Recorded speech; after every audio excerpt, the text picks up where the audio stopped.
Hello class 11th। बेटा आज हम करेंगे एप्लीकेशन ऑफ इलास्टिसिटी। वैसे तो मैं आज 2 ही एप्लीकेशन आप लोगों को करवाऊंगी और बाकी के आपको नेक्स्ट वीडियो में मिल जाएंगे। आ जाओ। Knowledge of elasticity in selecting metal ropes in cranes for lifting heavy loads. ठीक है। मेटल रोप का यूज किया जाता है जो क्रेन वगैरह में आपने देखा होगा, ऑर्डिनरी रस्सी नहीं लगाई जाती, हो ही नहीं सकता है ना।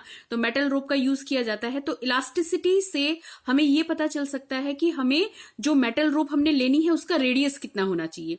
ठीक है, आ जाओ फटाफट से देख लेते हैं। The thickness of metal rope used in cranes is decided from the knowledge of elastic limit. किस चीज से पता चलता है? इलास्टिक लिमिट से। ठीक है, तो मैंने आपको इलास्टिक लिमिट पॉइंट समझाया हुआ है। हर मेटल का अपना अपना इलास्टिक लिमिट होता है। ठीक है, और फैक्टर ऑफ सेफ्टी। अब ये फैक्टर ऑफ सेफ्टी का क्या मतलब है बेटा? इंटरनेशनल एक रेशो बनाया जाता है जब हैवी हम लोग इस तरह के क्रेन वगैरह का यूज करते हैं ना, तो उसमें जो रस्सी लगाई जाती है उसमें एक सेफ्टी फैक्टर लिया जाता है। देखो मैंने अलग से यहाँ पे नोट डाउन किया हुआ है, आप इस चीज को लिख लीजिएगा। जो सेफ्टी लिमिट वगैरह होती है या सेफ्टी फैक्टर जो होता है वो क्या होता है?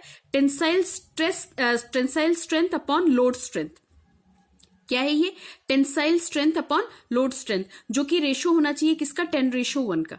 ठीक है, तो यानी कि अगर आपको 500 केजी का वेट उठाना है, ठीक है, अगर आपको लिफ्ट से अपलिफ्ट कितना करना है? 500 केजी, तो कम से कम इससे 10 गुना ज्यादा यानी कि 500 मल्टीप्लाइड बाय 10 रस्सी की लिमिट कितने की होनी चाहिए? 5000 केजी को अपलिफ्ट करने की।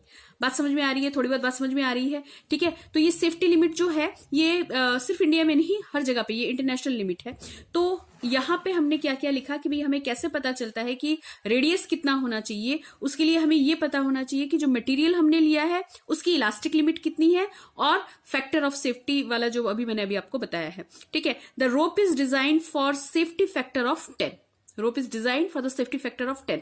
ठीक है, तो मान लो कि हमें 10 टन का लोड अपलिफ्ट करना है। ठीक है, हमें कितना ऊपर की तरफ चढ़ाना है? 10 टन, यानी 10⁴ केजी। 10 टन का मतलब, ठीक है, तो इसका इस पे इतना हमें लोड, कितना लोड ले सकता हो? लोड कितना ले सकता हो? 10⁴ मल्टीप्लाइड बाय 10।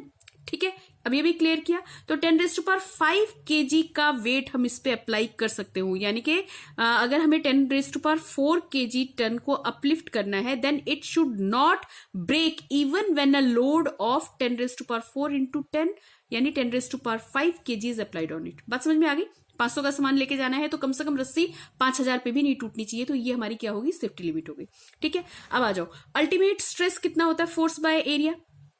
मान लो कि रस्सी का जो रेडियस है, हमें यही निकालना है कि कितना रेडियस होना चाहिए। हमने बोला भाई फोर्स क्या है? m×g, और हमारे पास area πr²। r is the radius of the rope. यहां पे आप वैल्यूज रख देंगे। अब ये जो हमारी अल्टीमेट स्ट्रेस है ना, ये स्टील की इलास्टिक लिमिट से ज्यादा नहीं होनी चाहिए। बात समझ में आ रही है? ये जो हम स्ट्रेस डालना चाहते हैं ना पर यूनिट एरिया पे, जितना स्ट्रेस हम अपलिफ्ट करना चाहते हैं, वो हमारा देखो बेहतरीन जो चीज है, हमने सबसे बेस्ट मटेरियल ले लिया। क्या ले लिया? स्टील। इसकी इलास्टिक लिमिट कितनी होती है? 30 × 10⁻⁷ न्यूटन पर मीटर स्क्वायर। ये इसकी इलास्टिक लिमिट है। इससे बियॉन्ड ये ब्रेक करना स्टार्ट कर जाएगा। ठीक है, इलास्टिक लिमिट के बाद ब्रेकिंग पॉइंट आता है, मैंने बताया था आप लोगों को, राइट। तो ये हमारे पास कितना होगा?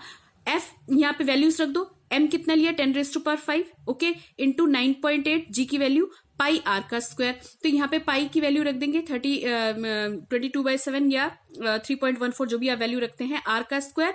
और ये किससे ज्यादा नहीं होनी चाहिए? स्टील की लिमिट से ज्यादा नहीं, इलास्टिक लिमिट से ज्यादा नहीं होनी चाहिए। That is 30 × 10⁻⁷। बेटा यहां से रेडियस निकल जाएगा। बस यहाँ पे मैथमेटिकल कैलकुलेशन है।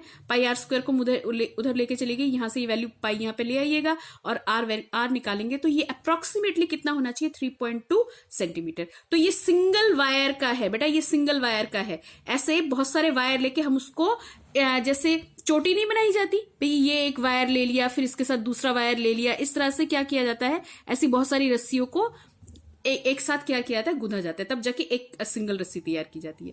बस समझ में आया? तो एक सिंगल रस्सी का जो डायमीटर होगा दैट इज 3.2 सेंटीमीटर के आसपास होना चाहिए।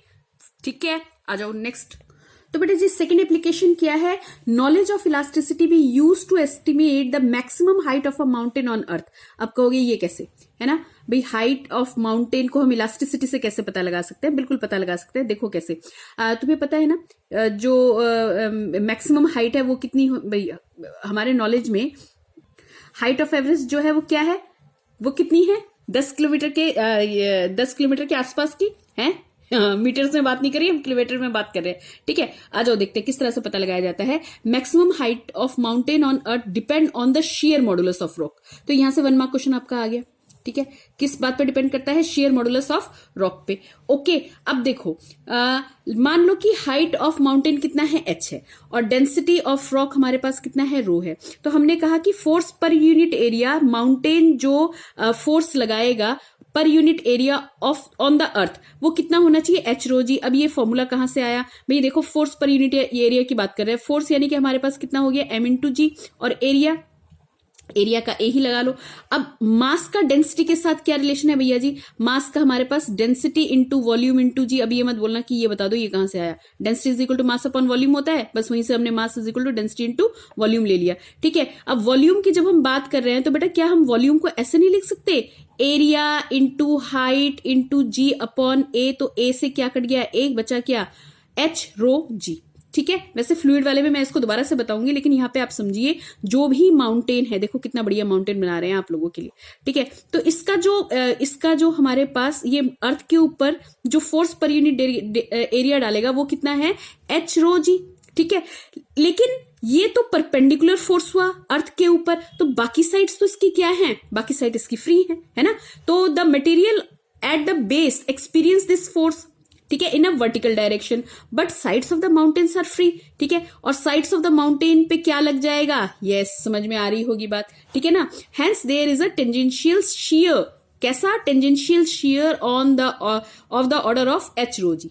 फाइन, तो अब ये एच रो जी कितना होना चाहिए? अब ये देख लो कि मैक्सिमम लिमिट हमारी इलास्टिक लिमिट ऑफ रॉक कितनी होती है? The elastic limit of for particular या टिपिकल रॉक्स जो होती है, it is about 3 into 10⁸ Newton पर मीटर स्क्वायर। ठीक है, और डेंसिटी जो होती है मटेरियल की वो कितनी होती है? 3 इंटू 10⁻, मुझे पता है लाइट थोड़ी कम हो गई है, पर कोई नहीं, ठीक है, हो जाएगा, इतने में काम हो जाएगा, बस होने वाला है। ठीक है, the elastic limit of rock हमारे पास कितना होता है? जो पर्टिकुलर रॉक्स या टिपिकल रॉक्स जो होते हैं, दैट इज 3 इंटू 10⁸ न्यूटन पर मीटर स्क्वायर, और डेंसिटी 3 इंटू 10⁻³ किलोग्राम पर मीटर क्यूब।